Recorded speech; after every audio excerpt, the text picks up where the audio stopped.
It is quite notable that Indigenous people are overrepresented in the Canadian prisons. This is a huge problem because Indigenous people only make up 5% of the overall Canadian population, but amongst those in custody, Indigenous people represent 32% of that population.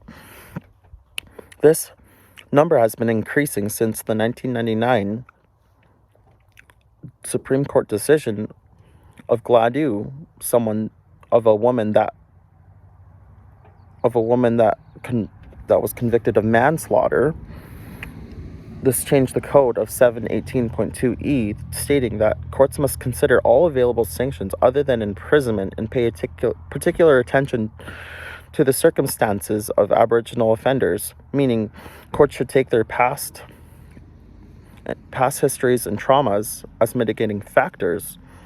For example, if they were abused or intergenerational trauma has occurred, on case by case, though, judges have to make a decision depending on the circumstances of the offense. Sometimes there's just not enough Gladue information to prevent incarceration. Although that is one issue, judges also have other issues on how Gladue content is conveyed.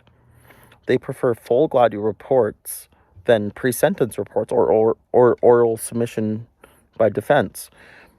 But why not just do the full Gladue report? Well, it's costly and it's timely.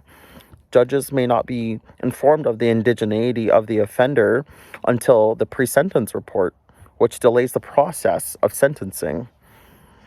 And this causes other issues of how it's conveyed. For example, in pre-sentence reports, typically it's conveyed as this person claims this happened in their childhood, whereas a full Gladue report goes deep into the depths of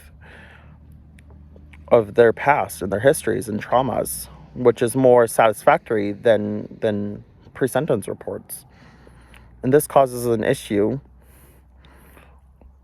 just to save time and money. Some Indigenous offenders are also reluctant, though. They're reluctant to share their past trauma because it could bring them back to those traumas and those experiences. And some of them are reluctant because they just want to get it done and over with. But because of these factors, they end up in jail. So in turn, residential schools funded by Canada has created this trauma among Indigenous people. It is probable that these traumas have led Indigenous people into the criminal justice system.